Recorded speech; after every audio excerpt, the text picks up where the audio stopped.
Vivimos en un mundo en constante cambio que usted merece entender, porque es imposible interpretar la realidad que vivimos sin conocer cada uno de sus colores.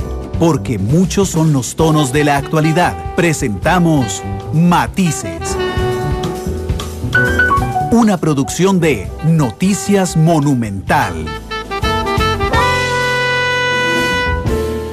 Es el último Matices del año, hoy, para hablar sobre influenza. Hoy invité al doctor Daniel Salas, que es el director de Vigilancia de la Salud del Ministerio de Salud, para hablar justamente sobre influenza, y si tenemos chance al final, que hacer un repaso también sobre el balance de dengue, zika y chikungunya. Doctor, bienvenido a Matices, ¿cómo le va? Bueno, muchas gracias de verdad, como siempre, por la invitación, y pues bastante bien, esperando que todos estén en sus casas. Además de preparándose para disfrutar de todas estas fiestas, también teniendo todas esas precauciones, esos cuidados con su propia salud y la de los demás, ¿verdad? Que siempre hay que mantenerlos.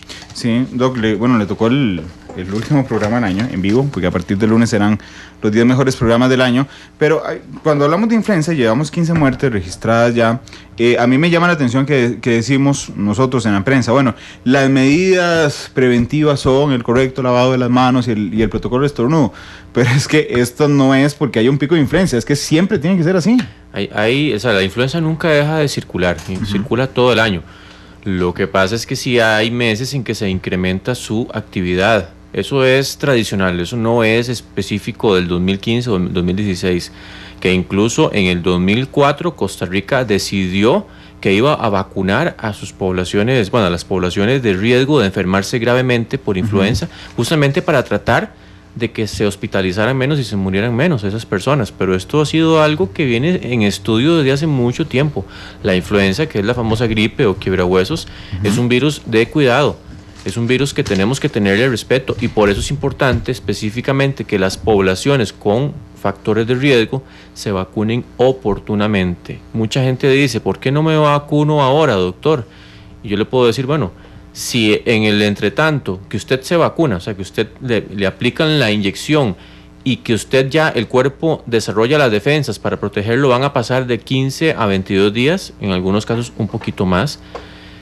Mientras eso pasa, ya el virus está circulando con intensidad aumentada. Entonces usted está expuesto en ese tiempo a que se infecte. Y si usted es una persona con factor de riesgo, pues justamente lo más recomendable era que se hubiera vacunado por lo menos 2 meses antes de que empezara el pico de influenza. De hecho, hablemos del virus. Hay un tipo de virus de la influenza, hay varios. ¿Cuál es este?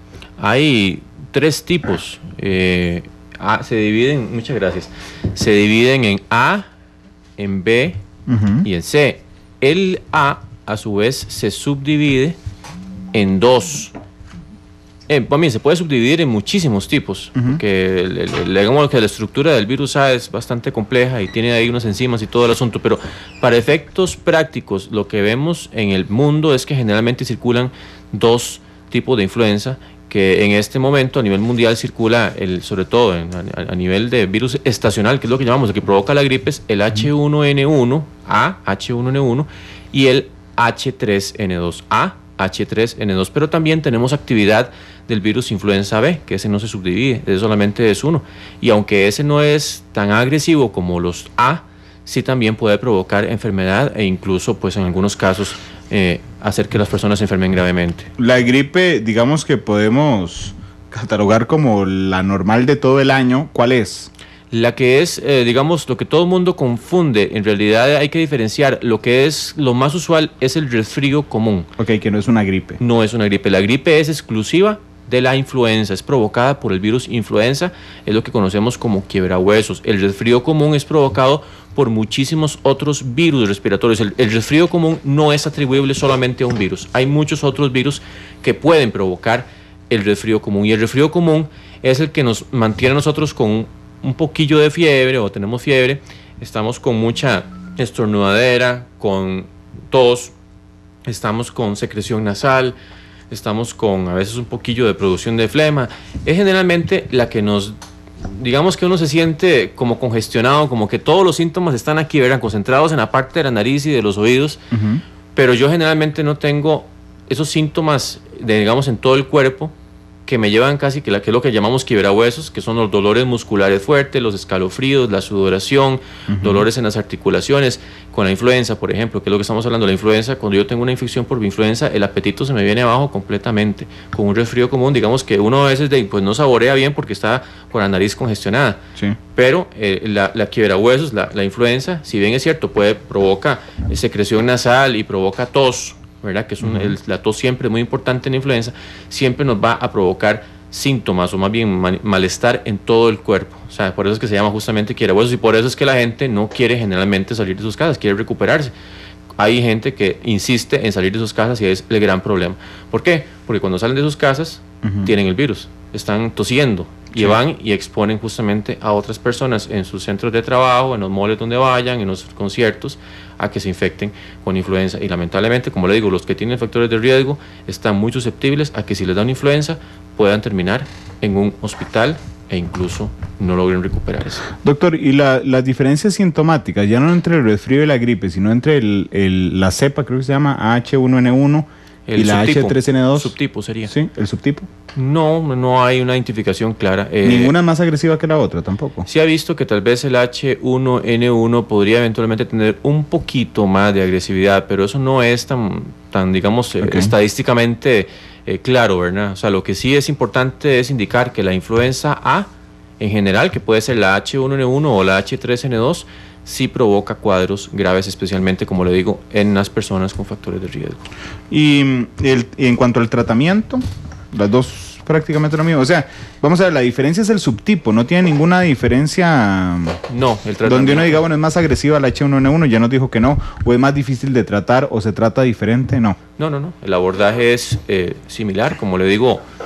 Uno siempre valora, si es una persona, no hemos hablado todavía de los factores de riesgo, cuáles son las personas que tienen que cuidarse, pero por ejemplo, una persona con diabetes mellitus o una persona con una enfermedad pulmonar crónica, que tenga asma crónica o que tenga una enfermedad pulmonar obstructiva crónica, tiene que cuidarse mucho. ¿Por qué? Porque si esa persona empieza con una influenza, puede progresar rápidamente a necesitar justamente de cuidados intensivos para recuperarse. Entonces, tiene que, en la medida de lo posible, permanecer en casa o, como le digo, haberse vacunado con tiempo, y el abordaje tiene que ser rápido. Si ya empieza esa persona con dificultad respiratoria o con una descompensación importante de su enfermedad crónica de fondo, por ejemplo, de su enfermedad de corazón o su enfermedad pulmonar o su diabetes, tiene que consultar inmediatamente, obviamente, para que no se vaya a descompensar de su enfermedad de fondo y tener más bien, pues, internándose por ese asunto, ¿verdad? En realidad el abordaje, como le digo, es muy parecido. Siempre se recomienda, bueno, lo que es el reposo absoluto cuando está en la etapa, ¿verdad? Más, sobre todo para que el cuerpo se recupere. Cuando digamos que el virus de influenza está en el cuerpo, necesita descanso, el cuerpo necesita ¿verdad? Energía. Si está de un lado para otro, no va a recuperarse plenamente, además de que va a evitar que otras personas se infecten. Se ocupa de hidratación, la persona tiene que estarse tomando su buena agüita, ¿verdad? Tratar de comer, porque, como le digo, la influenza quita casi que el apetito, pero sabemos que el sistema inmunológico necesita esas energías que le dan los alimentos, y por eso es importante que la gente trate de alimentarse. Hay tratamientos específicos, pero en realidad esos tratamientos lo que hacen a lo sumo es disminuir el aumento de días con el cuadro. O sea, digamos, si a mí el cuadro de influenza me dura normalmente 8 días, 9 días, con esos medicamentos me puede disminuir unos 2 días o 3 días. No es que me va a disminuir la severidad del cuadro. Y en esos hay diferentes tipos de tratamientos. Algunos son bastante caros, otros no tanto, y tienen una limitante. Y es que también, si usted no se los administra a las 48 horas a lo sumo de haber iniciado los síntomas de influenza, ya pierden su efectividad para después de las 48 horas. La efectividad después se viene muy abajo y prácticamente no se recomienda entonces usarlos. Obviamente uno puede usar tratamientos también sintomáticos, que es lo que llamamos, para controlar, por ejemplo, los dolores musculares, la fiebre, la tos, ¿verdad? Pero eso ya va a depender obviamente de... Sí, pero no ataca el virus. No, los que atacan el virus son esos que son antivirales, que le digo que... Sí, solo las primeras 48 horas para que sea muy efectivo. Para que sea muy efectivo. Ya después de eso prácticamente no se recomienda Doctor, los consejos de los abuelos y las abuelas normalmente tienen algo científico de fondo, y yo recuerdo que mi abuelita decía, es que el sueño es reparador. Ahora que usted dice, bueno, que es que quedarse en la casa, digamos, cuando uno tiene el virus de la gripe, no solo para no contagiar a otras personas, que ahorita hablamos de eso, sino para reposar uno, es curioso, pero efectivamente el cuerpo se va recuperando durante el sueño también. Sí, cuando uno duerme lo suficiente y a veces cuando uno está enfermo, pues justamente el cuerpo le pide dormir un poco más, Sí. Eso disminuye la situación de estrés en el cuerpo. Cuando usted no duerme o cuando usted mantiene el cuerpo activo y está con un virus, está gastando energías, que el cuerpo justamente esas energías las ocupa para combatir el virus, el cuadro y recuperarse más rápidamente. Entonces, si usted sigue tratando de hacer su trabajo, que como le digo, con una influenza es difícil porque el cuadro es bastante, ¿verdad? La quiebrahuesos, lo que llamamos. Entonces, pues obviamente usted no se va a recuperar tan fácilmente e incluso pues podría más bien empeorar o entorpecer, que termine más bien con una complicación, ¿verdad? Sí. Doctor, cuando llamamos al virus de la gripe estacional, ¿significa que solo circula durante una época del año o circula con más fuerza durante una época del año y circula prácticamente durante todo el tiempo? El virus, en realidad, el término estacional lo que dice es que es un virus que ya o sea, como usted dice, el nombre sí viene de justamente que tiene una estacionalidad, que hay momentos en que circula con más fuerza u otra, pero a nivel de influenza, digamos, cuando uno habla de influenza, uno habla de virus estacional o virus pandémico. El virus pandémico es el que sufre un cambio en su genética mayor. Esos cambios genéticos en el virus de influenza ocurren cada 20, 30 años, de acuerdo a lo que se ha visto en las pandemias modernas. Nosotros tuvimos pues el último cambio importante en el 2009, que justamente fue cuando se introdujo la nueva cepa de H1N1, ¿verdad? Eso es porque en realidad ya venía un H1N1 circulando antes del 2009, pero entonces viene esta nueva cepa, que esa sí es una especificidad, un subtipo, ¿verdad? Un subtipo con una especificidad diferente, y se introduce en el mundo. Pero a estas alturas, por ejemplo, ese H1N1 que se introdujo en el 2009 ya provocó la pandemia, ya se adaptó a la humanidad y se convirtió en un virus estacional. Entonces uno puede hablar de, justamente, se llaman virus estacionales porque justamente tienen su pico de circulación, aunque se mantienen circulando durante todo el año. Nosotros hemos tenido reportes de mortalidad por influenza, personas que han muerto, no digamos sino con la infección, porque también eso es importante indicar. No es que todos los que se les encuentra la influenza o que tienen un cuadro respiratorio terminan muriéndose por el mismo virus de influenza. Entonces, por ejemplo, esta mortalidad con o por influenza la hemos encontrado en mayo, en junio, en julio. A veces se mueren 2 personas por mes, a veces 3. Como le digo, vienen meses en que se incrementa su circulación y obviamente el número de personas que se internan y terminan, pues algunos no recuperándose, también se aumenta, ¿verdad? En términos muy sucintos, ¿por qué es que aumenta la circulación? ¿Tiene que ver con los vientos que vienen del norte o porque el virus sobrevive mejor a temperaturas más bajas, que son las de estos meses? Sí, el virus en realidad pues le gusta mucho la humedad, le gusta mucho la oscuridad, digamos que el sol es susceptible también al sol, pues obviamente también se habla de los cambios de temperatura, ¿verdad? Y eso justamente es lo que vemos muchas veces al final del año, ¿verdad? Aunque el virus de influenza tenía un pico más marcado en los años anteriores, al 2015, que era hacia mediados, un poquito como en agosto, septiembre, octubre, estamos viendo que ahora se está detectando más a noviembre, diciembre, y eso pues justamente coincide con, como digo, con temperaturas un poco más bajas, con humedades tal vez un poco más elevadas, que todos los estudios pues es interesante hacerlo ya para saber exactamente en Costa Rica cuáles son los factores que se asocian, los vientos, ¿verdad? Que también soplan. Y entonces las 15 personas fallecidas con influenza. Con o por influenza, porque podría ser que algunos sí hayan sido por influenza, pero otros se les detecta la influenza, que puede haber sido incluso una infección que adquirieron cuando llegaron al hospital y que tal vez llegó a algún paciente, ¿verdad? Que no se lavó bien las manos y todo, estornudó encima y se infectó con influenza. Entonces no se puede decir que todos mueren por, o no se puede decir que todos mueren con. Esa clasificación lleva su tiempo. Ok, esas 15 personas que fallecieron con o por influenza, ¿están concentradas en alguna zona en específico del país? Digamos que hemos visto que estos picos de los últimos 2 años han empezado a circular más en la zona norte, pero en realidad hay personas de todas partes del país prácticamente, excepto del sur tal vez, que ahí no hemos encontrado todavía casos de las personas que han fallecido, pero sí ya hemos encontrado casos de la zona norte especialmente y del casco metropolitano, de algunas partes del casco metropolitano. Hay un paciente que ya falleció, por ejemplo, que vivía en Cartago. Hemos tenido pues reportes de pacientes de Tibás, pero también, como le digo, la mayoría sí han sido como más cantones hacia el norte del país. Lo que hemos visto es que pues el virus como que empieza a circular, empieza en el norte y termina circulando con mayor fuerza en las zonas más hacia el sur. La mejor época del año, la mejor fecha para vacunarse, ¿cuándo es? Cuando las autoridades de salud hacen la campaña de vacunación, que es justamente en mayo o junio, sí, ¿verdad? Mayo, eso le iba a decir. Sí, termina más o menos en junio. Siempre tenemos vacunas, bueno, siempre no, pero se mantiene la vacunación para las mujeres embarazadas, que son uno de los grupos de riesgo muy importantes, y que pues las mujeres embarazadas, si las llamamos a vacunarse en mayo o junio, van a haber mujeres embarazadas en julio, en agosto, en septiembre. Entonces siempre tenemos un contingente de vacunas para esta población en riesgo, pero la época, pues justamente como le digo, ideal es cuando las autoridades de salud llaman a vacunarse.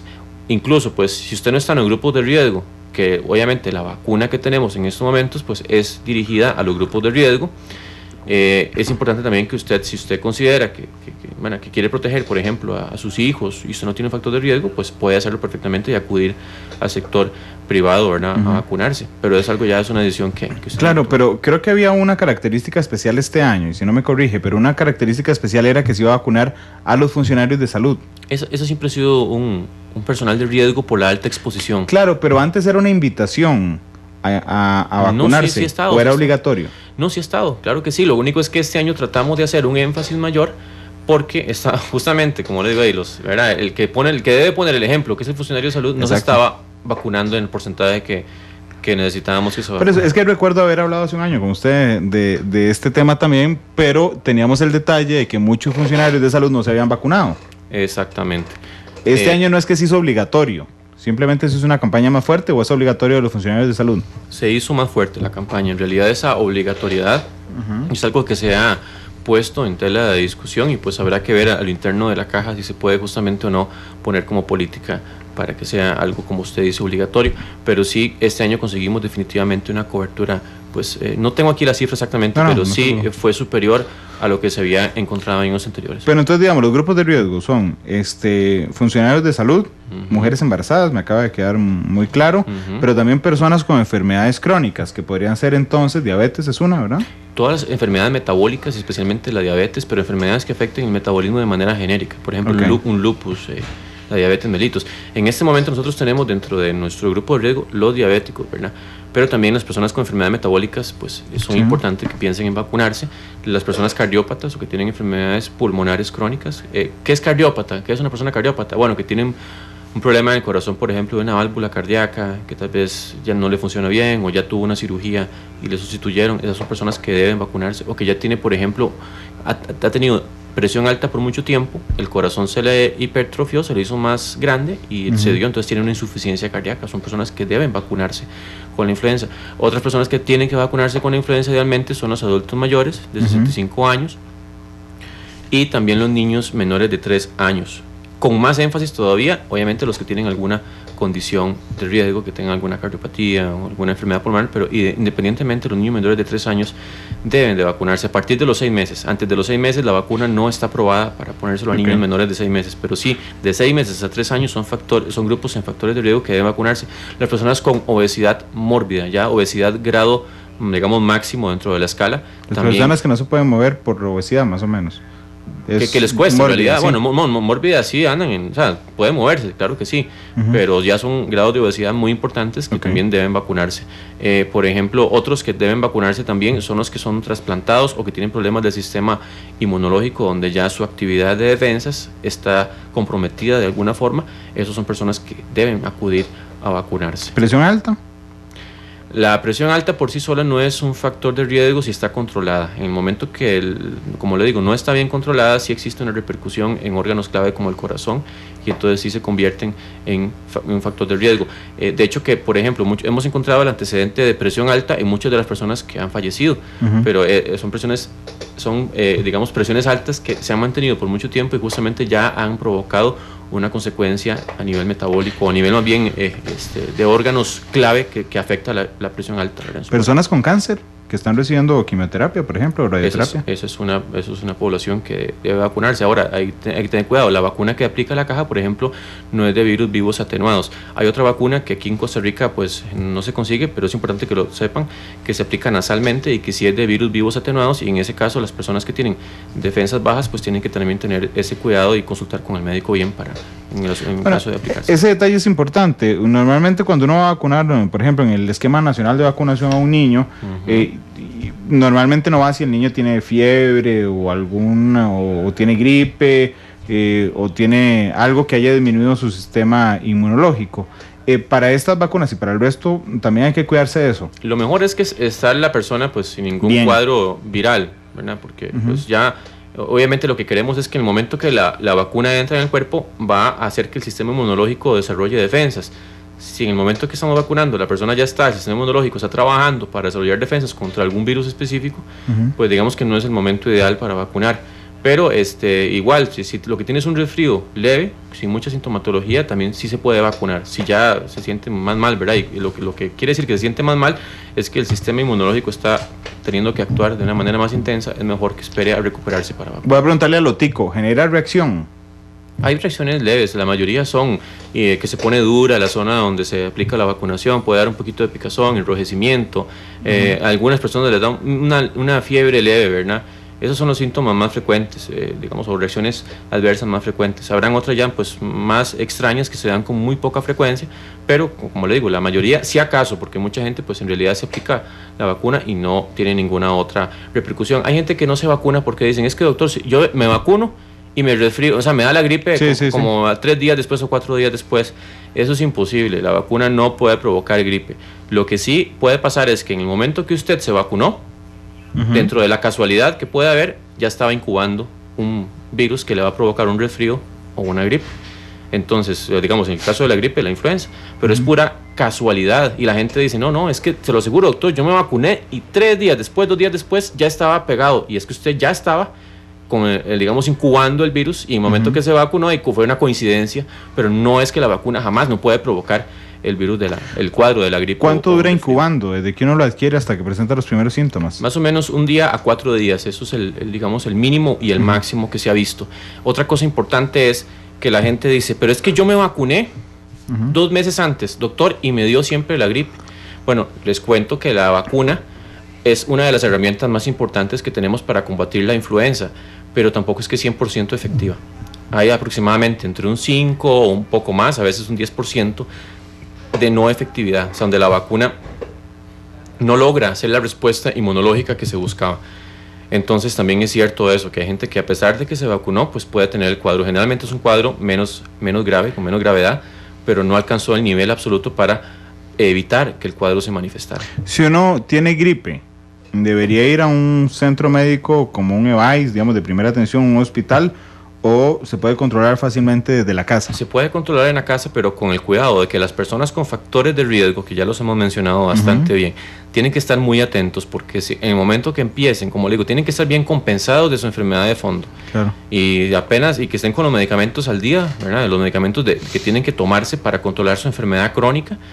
Si están mal controlados, yo diría consulte inmediatamente. O sea, es una persona que es diabética y que no está aplicándose la insulina o los hipoglicemiantes, anda descontrolado y le dio una influenza, mejor vaya, consulte para ponerse, ¿verdad?, bien y que lo hagan los signos.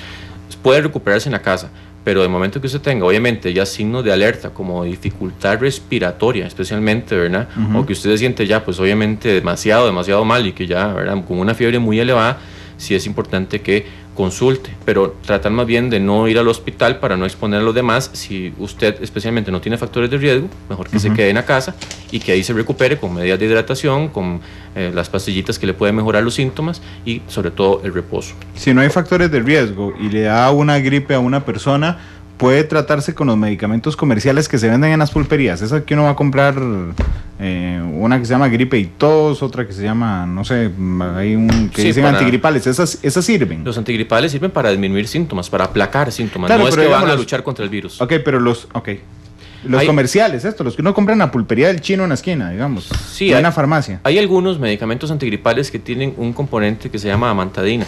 La amantadina es un antiviral específico, bueno, no específico, en realidad funciona contra influenza, pero como le digo, tiene que ser aplicado, todos los antivirales tienen que ser aplicados en las primeras 48 horas para que funcione en combatir el virus. Ya después de las 48 horas, si yo me tomo el medicamento, lo que va a hacer es los otros componentes que tiene, me va a ayudar tal vez con la tos o con la fiebre o con el dolor muscular. Exactamente, las gotitas de la que expulsamos en la tos y en los estornudos, generalmente, ahí va el virus. Entonces, cuando el virus viaja por el aire, se puede, digamos, sobre todo en lugares cerrados, puede llegar digamos, a cualquier parte del lugar cerrado prácticamente, ¿verdad? Es una difusión que hace muy rápida y muy efectiva. Entonces, primero... Y se pega fácil, disculpen la pregunta tan sencilla. Claro. Sí se pega fácil, digamos. Sí se pega fácil. ¿Basta con un contacto con saliva? También depende de la fase en que esté la persona en ese momento. Si está en lo más y mejor del cuadro, ¿verdad? Donde el virus está replicándose, va a tener una altísima cantidad de virus en cada gotita de saliva que expulse. Entonces ahí todavía es más fácil. Cuando se incuba y uno no sabe qué tiene. También puede transmitirlo desde incluso antes también. Por eso es que uno tiene que tener cuidado. Claro, antes de que empiecen los síntomas uno no está estornudando ni tosiendo. Entonces digamos que no, pero ya si la persona en la saliva ya puede transmitir el virus incluso horas antes de que empiece el cuadro. Claro, pero eso el lavado de manos es siempre. El lavado de manos es siempre, y no solamente por la influenza, es porque siempre tenemos un virus respiratorio circulando. Vea el sincitial respiratorio que provocó también, y si todos los años provoca un cuadro importante, sobre todo en niños, ¿verdad? Y que lo tuvimos, y que también los papás tienen que cuidarse, porque el virus sincitial respiratorio afecta principalmente a niños, pero los adultos, los encargados de los niños, muchos se los terminan transmitiendo a los niños. Entonces también es importante que esta gente siempre se cuide. O sea, no es un asunto de que hoy viene el pico de influenza, entonces vamos a proteger ahora a todo el mundo, o los de factores de riesgo. Ahora viene el pico de sincitial respiratorio, vamos a proteger solamente a los niños. No. O sea, recuerden que la saliva y las gotitas de saliva justamente es un método muy eficaz para transmitir, porque muchas veces la gente estornuda o tose y se cubre con la misma mano y uno lo sigue viendo en la calle, ¿verdad? Sí. Y con la mano yo toco este micrófono, toco la perilla de la puerta para abrirla, el interruptor para encender la luz, la baranda de un bus, y ahí queda el virus, porque el virus le gusta mucho, sobre todo las superficies que no son muy porosas, ¿verdad? Ahí el virus puede sobrevivir varias horas, y si sobre todo es un lugar que no tiene luz, que conserva bien la humedad, puede quedarse ahí por mucho más tiempo, incluso, ¿verdad? Casi que un día o más. Entonces eso es importante, porque a veces estamos tocando cosas y nos llevamos la mano a la cara para rascarnos, para, ¿verdad? El ojo, bueno, que también no hay que rascarse los ojos, yo sé que para la nariz, digamos, y entonces ahí va el virus. Cuando tocamos un objeto en la calle y no lavamos las manos y nos llevamos esas manos a la cara, ahí estamos arriesgándonos muchísimo a contagiarnos, como le digo, cualquier virus respiratorio, o incluso de un virus que nos puede provocar hasta un cuadro diarreico, ¿verdad? O otra cosa. Pero sí es importante siempre el lavado de manos frecuente, sobre todo cuando usted anda en la calle. Cuando usted anda en la calle, usted no sabe, como le digo, qué está tocando, o sea, quién tocó lo que usted tocó antes. Un día antes, imagínese, un día antes. Bueno, ¿cuánta gente tocó? Puede ser varias horas, el día en realidad, pero sí puede durar 12 horas. 12 horas en un bus. Sí. O sea, ¿cuánta gente tocó el barandal? El barandal durante 12 horas. Bueno, imagínese, cualquier cantidad. Sí. Y usted no sabe, y usted llegó, tocó el barandal y rapidito se llevó las manos a la cara para rascarse, lo que sea, y ahí es donde la gente se infecta. Sí. Entonces siempre tener ese cuidado, mejor aguántese o rásquese, aunque sea con esta parte, ¿verdad? Pero los dedos... con el antebrazo. Sí, con el antebrazo, o no sé, ¿verdad? Pero no se lleve los dedos, no se lleve las palmas si usted está en la calle y no se ha lavado las manos. Siempre antes de comer, después de ir al baño, es importante lavarse las manos, después de cambiar el pañal al bebé, sobre todo pensando en enfermedades diarreicas. Pero sí, ese lavado tiene que ser con agua y jabón, y no es como muchas veces que yo he visto en los moles, que está la gente lavándose las manos, sí, y sí. es así como un restregado, como de 5 segundos, casi que sin jabón, y ya vámonos. No, así no sirve, porque el virus puede persistir en las manos. Entonces ahí hay que restregarse todas las superficies, tanto la parte dorsal como la parte ventral, como los espacios entre los dedos, las uñas, ¿verdad? Digamos, aquí hay que hacer un movimiento circular con en la palma. En la palma para lavarse, y ojalá quitarse los anillos y todo lo que son, digamos, las pulseras o el reloj, porque también el virus puede quedarse ahí perfectamente. Ahora que dijo lo de los moles, me llamó la atención. Uno se para realmente en los lavatorios mixtos, digamos, y realmente ve todo ahí. Gente que sale sin lavarse las manos, gente que abre el tubo y se moja una mano o dos durante 5 segundos. Es realmente impresionante. Quería preguntarle y dedicar estos últimos minutos también a la prevención, y le preguntaba fuera del micrófono la diferencia entre el lavado de manos y la gente que anda gel para todo. Ah, sí. El lavado de manos es insustituible como herramienta número 1 para combatir la influenza y los virus respiratorios y otros virus que también, como le digo, pueden provocar diarreas. El lavado de manos, ¿por qué es tan importante? Porque usted, al momento de agarrar el jabón y frotarse las manos, está haciendo que todas las partículas de polvo, de suciedad, y las partículas virales se están desprendiendo justamente de sus manos y se van hacia el lavado. Eso el gel no lo logra. Más bien el gel, si usted tiene los virus, ¿verdad?, o muy sucio, y usted se pone gel, pues sí puede matar el virus, pero en el momento que usted ya tiene una concentración importante, sobre todo tiene mucho polvo y encima, y usted no se da cuenta, se pone gel, y más bien el gel lo que hace es atrapar más polvo, y eso es contraproducente. Entonces el gel es bueno usarlo entre lavados, pero nunca puede sustituir el lavado de manos. Si usted piensa que puede pasar todo el día aplicándose gel, alcohol en gel, está equivocado. O sea, el lavado de manos es importante regularmente y sobre todo, como le digo, después de que usted tocó un objeto que usted sospecha que puede estar con influencia. ¿Cuánto sería un tiempo prudencial, digamos, si quitamos por supuesto las comidas y cuando uno va al baño que siempre tiene que lavarse las manos, en que una persona se lave las manos una vez por hora? Cuando usted está en la calle, ¿sí? Digamos fuera de su casa, que usted sabe que si en su casa no hay enfermos, ¿verdad?, de influenza, o digamos que el riesgo ahí disminuye, porque puede ser que alguien, tal vez su esposa o su tío está incubando el virus y en algún momento puede, pero ya las posibilidades son menores. Pero si usted está en la calle, como le digo, usted no sabe qué está tocando y usted no sabe justamente horas antes qué pasó en ese objeto que usted tocó.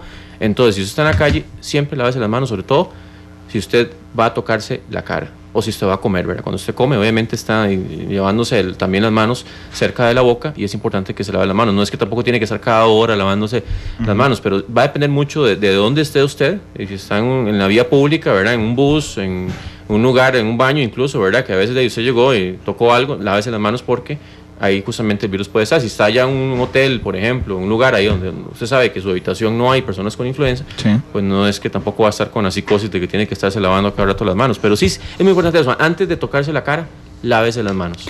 Acabo de tener una preocupación inmediata. Las pantallas del celular son, por ejemplo, no son porosas, ¿verdad? Normalmente se mantienen en lugares oscuros. Si yo toso, me tapo con la mano y toco mi celular, ahí queda el virus durante 12 horas. Ahí queda el virus un buen rato. Entonces también el celular. Si usted lo presta, si alguien le toca el celular. Eso, sobre todo si usted lo presta, porque obviamente si usted tosió, estornudó, ya usted tiene posiblemente ya el virus. O sea, si usted se va a autoinfectar, eso ya no tiene sentido. Pero si usted se lo prestó a alguien, esa persona le tosió, usted no se dio cuenta, más bien tosió antes, o tocó un objeto que estaba con influenza y tocó su celular y ahí va el virus también. Entonces sí. De hecho, yo tiendo a ser bastante práctico con los ejemplos, o lo intento. Yo aquí en la cabina, toqué mi teléfono, digamos que tosí y no generé el protocolo del estornudo, toqué mi teléfono y lo puse aquí debajo del aire acondicionado. El aire acondicionado puede generar suficiente corriente de aire para arrastrar el virus en el aire. El aire acondicionado, de hecho, que se habla que es una medida, sobre todo en oficinas que tienen un buen sistema de aire acondicionado, puede hacer justamente que el virus no sobreviva por mucho tiempo, sino bien lo neutraliza. Pero las brisas, digamos, que genera el aire acondicionado no es que se van a llevar el virus por afuera, ¿verdad? Lo importante siempre es que los lugares cerrados estén en la medida de lo posible ventilados. Si usted está en una oficina, mantener siempre algún nivel de ventilación, que el aire no se concentre, porque justamente ahí es donde los virus hacen, digamos, su infección más efectiva. Doctor, muchas gracias por haber venido hoy. Con mucho gusto. Y de verdad, cuidémonos. O sea, yo sé que estamos en una etapa de mucha fiesta. De mucha fiesta, donde la gente se pone muy contenta, que el aguinaldo, que las fiestas, que los tamalitos, que las comidas, que las reuniones en familia, pero como le digo, sobre todo las personas con factores de riesgo en este momento, que estamos en un pico de influenza y que posiblemente, como le digo, se va a seguir repitiendo, porque esto es algo ya que lo venimos viendo hace muchísimos años atrás, décadas atrás. Entonces sí tener ese cuidado, ¿verdad? Los factores de riesgo, las personas con esos factores, cuídense más, tengan esa precaución de no ir a lugares conglomerados, por lo menos por ahora, ¿verdad? O si van a ir a un lugar, tal vez busquen horas en donde no hay tanta concentración de gente. Ok, doctor, muchas gracias por venir. Ese fue el último Matices del año. Hoy no hay canción porque como era más corta, entonces... Todas las perspectivas, cada punto de vista. Exploramos la realidad y cada uno de sus tonos. Esto fue Matices por Radio Monumental.